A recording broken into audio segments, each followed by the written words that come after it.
दोस्तों चलिए शुरू करते हैं एक हिंदी कहानी रंग जीवन में नया आयो रे।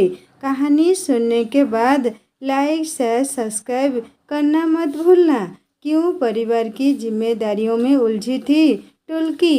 घंटी की आवाज़ से मैं एकदम चौंक उठी। सोचा बेवक्त कौन आया है नींद में खलल डालने। उठकर देखा तो डाकिया बंद दरवाजे के नीचे से एक लिफाफा खिसका गया था। झुझुलाई से मैं लिफाफा लेकर वहीं सोफे पर बैठ गई। जमाई लेते हुए मैंने सरसरी नज़र से देखा, यह तो किसी के विवाह का कार्ड है। अरे यह तो टुल्की की शादी का निमंत्रण है। सारा आलस सारी नींद पता नहीं कहाँ फुर हो गई। टुल्की के विवाह के निमंत्रण पत्र के साथ उसका हस्तलिखित पत्र भी था। बड़े आग्रह से उसने मुझे विवाह में बुलाया था। मेरे ख्यालों के घेरे में 12 वर्षीय टुल्की की छवि अंकित हो आई। लगभग 8 वर्ष पूर्व में उदयपुर अस्पताल में कार्यरत थी टुल्की। मेरे मकान मालिक की 4 बेटियों में सबसे बड़ी थी। छोटी सी टुल्की को घर के सारे काम करने पड़ते थे। भोर में उठकर वह किसी सुघड़ गृहिणी की भांति घर के काम काज में जुट जाती। वह पानी भरती, माँ के लिए चाय बनाती, फिर आटा गूंथती और उसके अध्यस्त नन्हे नन्हे हाथ 2 पराठे सेक देते। इस तरह टुल्की तैयार कर देती अपनी माँ का भोजन। टुल्की की माँ पंचायत समिति में अध्यापिका थी। चूँकि स्कूल शहर के पास एक गांव में था, इसीलिए उसको 6:30 बजे तक ऑटो स्टैंड पहुंचना होता था। जल्दबाजी में वह अक्सर अपना टिफिन ले जाना भूल जाती। ऐसे में टुल्की सर पर दौड़ पड़ती ऑटो स्टैंड की ओर और माँ को टिफिन थमाती। लगभग यही समय होता जब मैं अपनी रात की ड्यूटी पूरी कर घर लौट रही होती। ऑटो स्टैंड से ही टुल्की वापस मेरे साथ घर की ओर चल पड़ती। आज तुम्हारी माँ फिर टिफिन भूल गई क्या?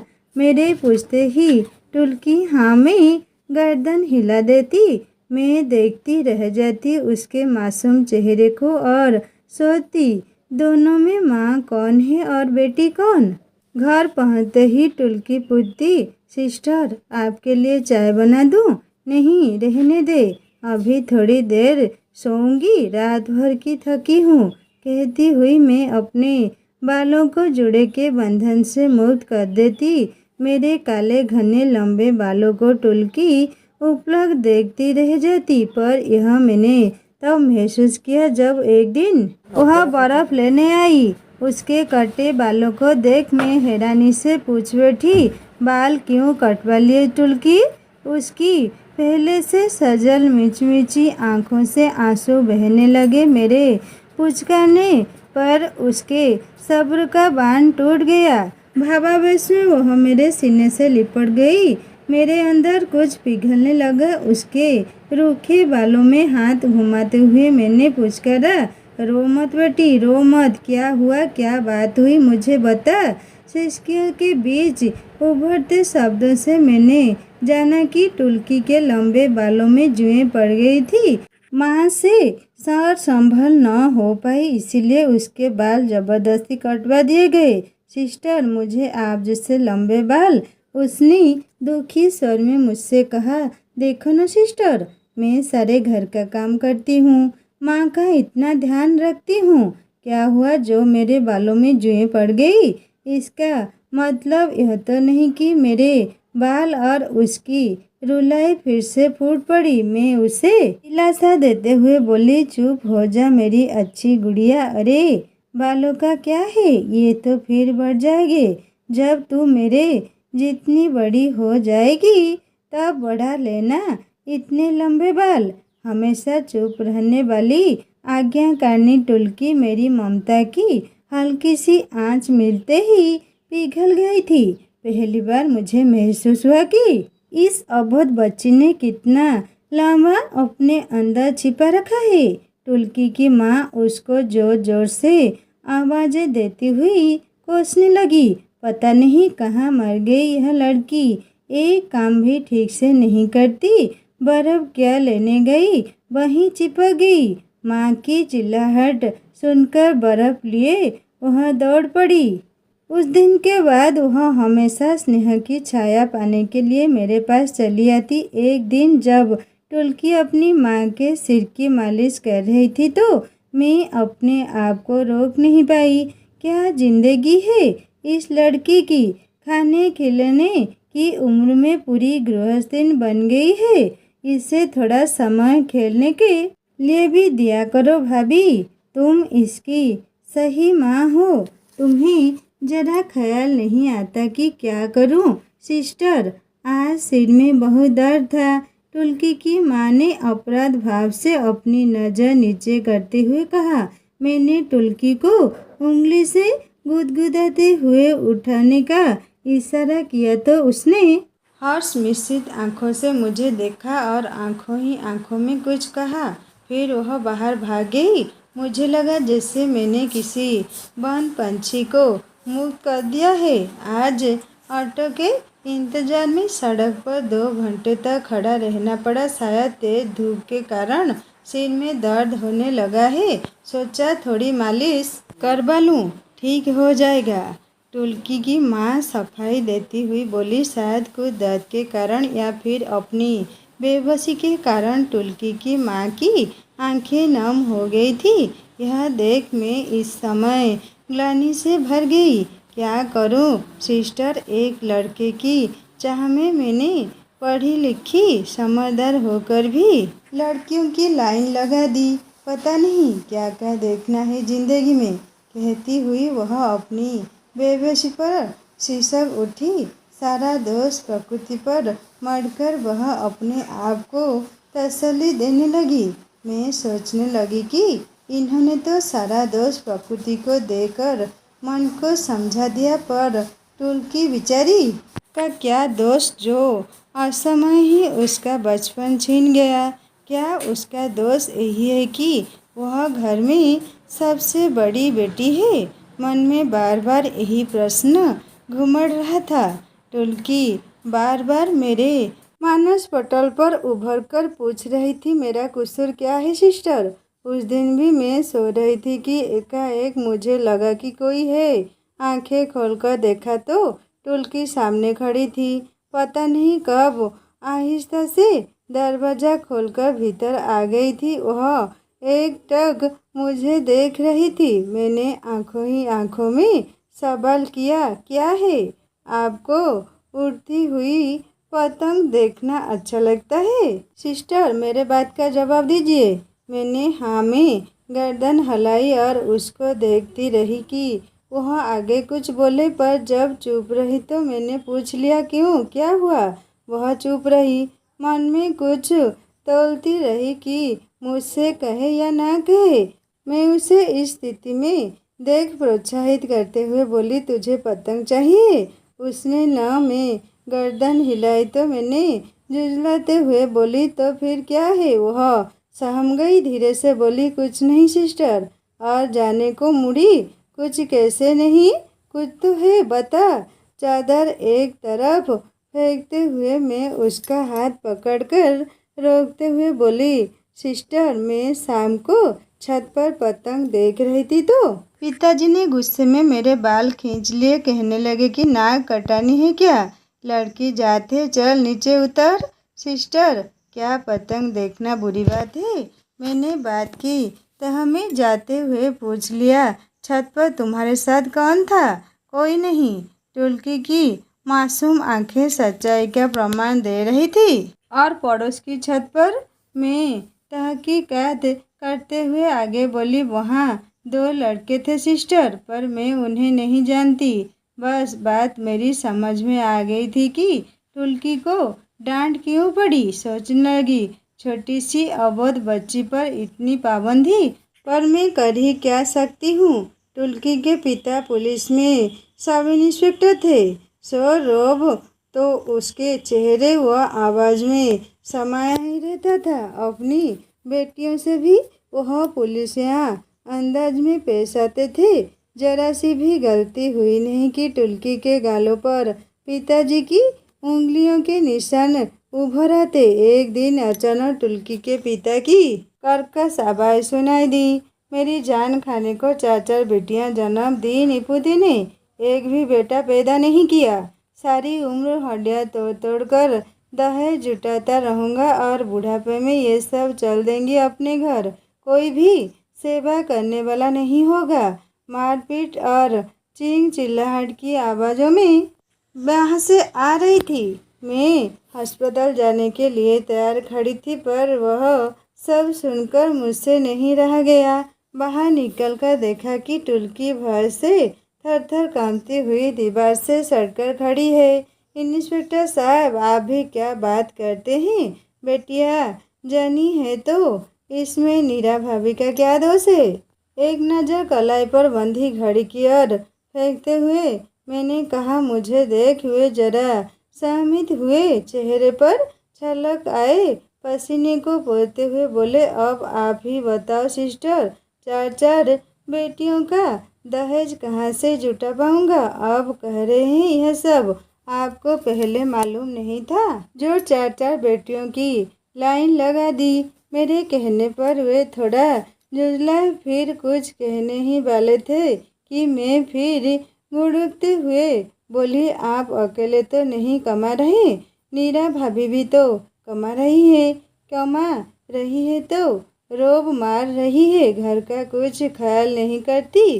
उस छोटी सी लड़की पर पूरे घर का बोझ डाल दिया है। नौकरी और घर गृहस्थी ने तो भाभी को निचोड़ ही लिया है। अब उनमें जान ही कितनी बची है जो आप उनसे और ज़्यादा काम की उम्मीद करते हैं? वे दुखी स्वर में बोले, सिस्टर, आप भी मुझे ही दोष दे रहे हैं। देखो टुल्की का प्रगति पत्र आगे करते हुए बोले, सब विषयों में फेल है। इंस्पेक्टर साहब, आप ही थोड़ा जल्दी उठकर टुल्की को पढ़ा क्यों नहीं देते? जा रे टुल्की, सिस्टर के लिए चाय बना ला।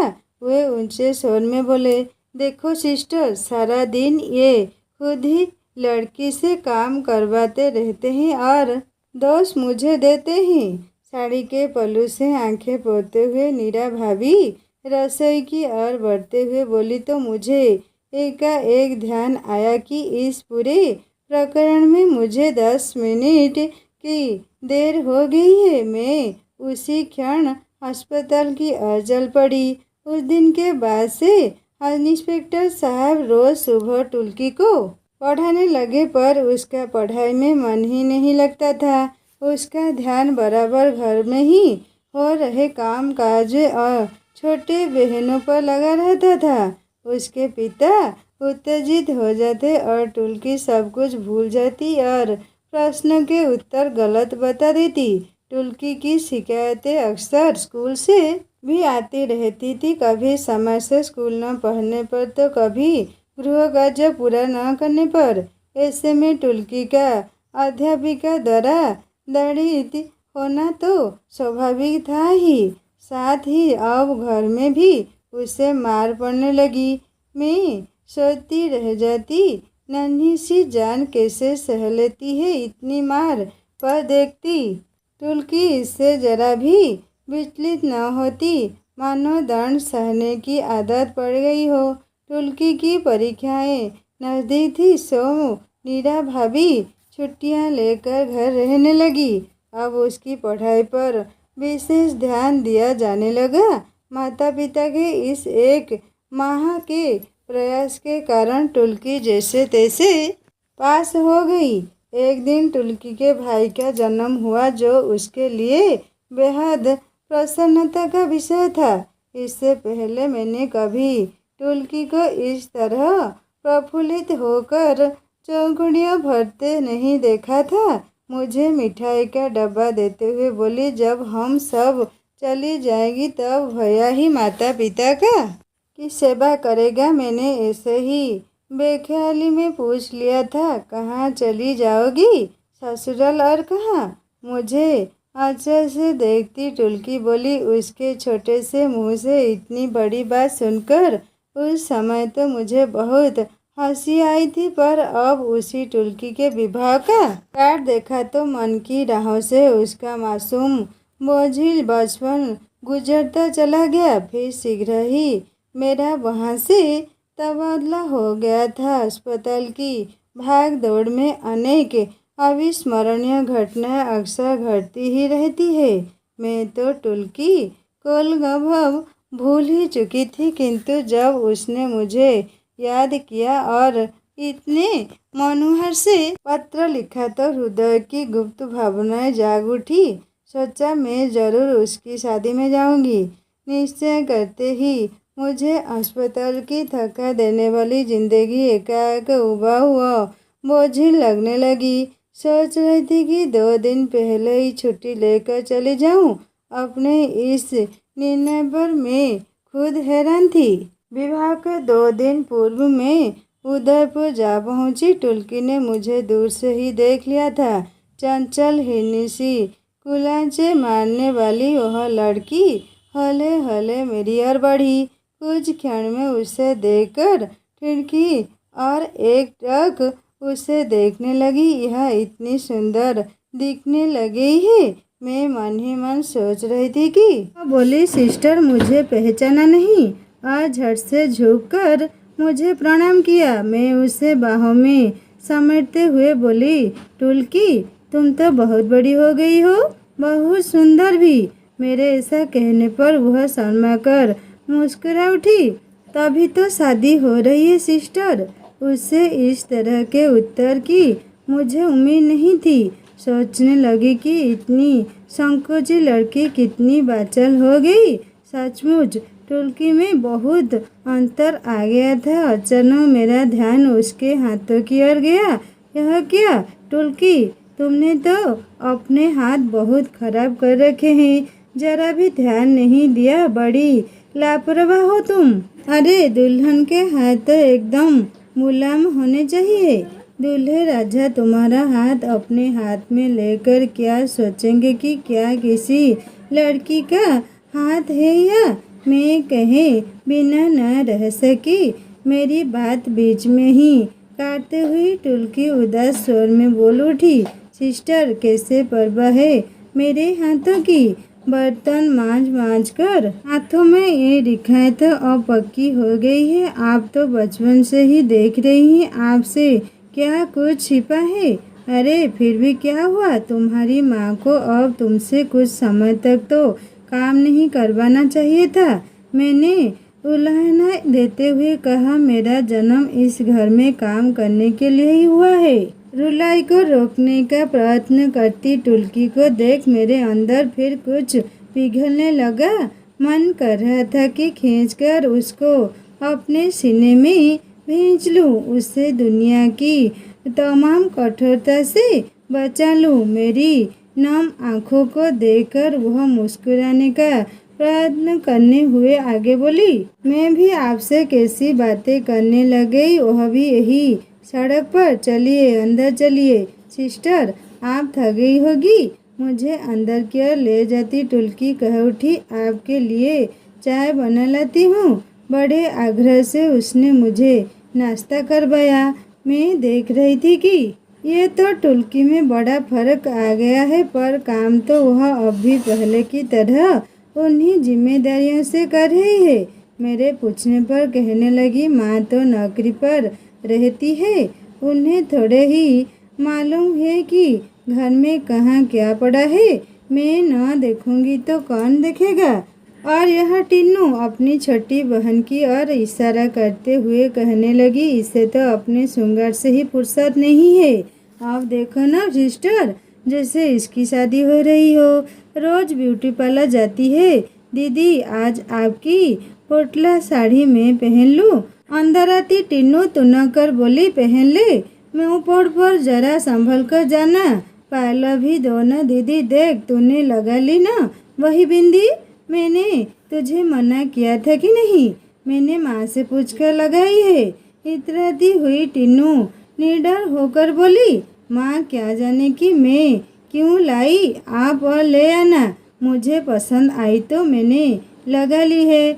इस पोटला पर मैच कर रही है ना। अब मुझे जल्दी से पायलें निकल कर दे दो, देर हो रही है। अभी बहुत से कार्ड बांटने हैं। नहीं दूंगी। तुम नहीं दोगी तो मैं माँ से कह कर ले लूँगी। टुनुकती हुई टीनू दुल्की को अंगूठा दिखाकर चली गई। देखो सिस्टर, मेरा कुछ नहीं है, मैं कुछ नहीं, कोई अहमियत नहीं मेरी। भरे गले से टुल्की कह रही थी, टुल्की ओ टुल्की। तभी उसकी माँ की आवाज़ सुनाई दी। हलवाई बेसन मांग रहा है टुल्की, जरा चाकू लेती आना। किसी दूसरी महिला का स्वर सुनाई दिया। दीदी, पाउडर का डब्बा कहाँ रखा है? टुल्की की छोटी बहन ने पूछा। क्या झंझट है? एक पल भी चैन नहीं। झुंझलाती हुई वह उठ खड़ी हुई। मैं बैठी महसूस कर रही थी कि विवाह के इन खुशी से भरपूर क्षणों में भी टुल्की को चैन नहीं।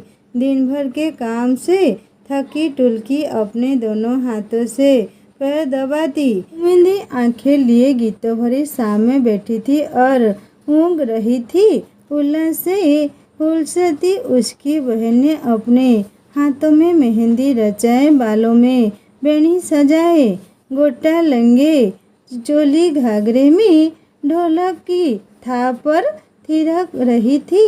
सभी बेटियां एक ही घर में, एक ही माता पिता की संतान, एक ही वातावरण में पली बड़ी, पर फिर भी कितना अंतर था। कुदरत ने टुल्की को बड़ा बनाकर एक ही सूत्र में मानो जीवन की सारी मधुरता छीन ली थी।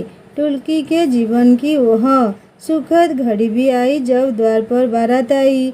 शहनाई बज उठी और बिजली के नन्हे बल्ब झिलमिला उठे। मैंने मजा करते हुए दुल्हन बनी टुल्की को छेड़ दिया। अब मंडप में बैठी हो, किसी काम के लिए दौड़ मत पड़ना। धीमी सी हंसी हंसती वह मेरे कान में फुसफुसाई, फिर कभी इधर लौटकर नहीं आऊंगी। बचपन से चुप रहने वाली टुल्की के कथन मुझे बार बार चौंका रहे थे। इतना परिवर्तन कैसे आ गया इस लड़की में? मायके से विदा होते वक्त लड़कियां रो रो कर कैसा बुरा हाल कर लेती हैं, पर टुल्की का तो अंग प्रत्यंग थिरक रहा था। मुझे लगा सच, टुल्की के बोझिल जीवन में मधुमास तो अब आया है। उसके वीरान जीवन में खुशियों के इस झोंके ने उसे तरंगित कर दिया है। विदा के समय टुल्की के माता पिता, भाई और बहनों की आंखों में आंसुओं की झड़ी लगी हुई थी, लेकिन टुल्की की आंखें खामोश थी। उनमें कहीं भी नमी दिखाई नहीं दे रही थी। इसलिए वह एकाएक आलोचना व चर्चा का विषय बन गई। महिलाओं में खुसर पुसर होने लगी, लेकिन मैं खामोश खड़ी देख रही थी, बंद पिंजरे को छोड़ती एक मैना की ऊंची उड़ान को। एक नए जीवन का स्वागत वह भला आंसुओं से कैसे कर सकती है? दोस्तों, कहानी को यहीं पर ख़त्म करती हूँ। कहानी कैसी लगी मुझे ज़रूर कमेंट करके बताएगा और एक नई कहानी जल्दी लेकर आऊँगा। नमस्ते।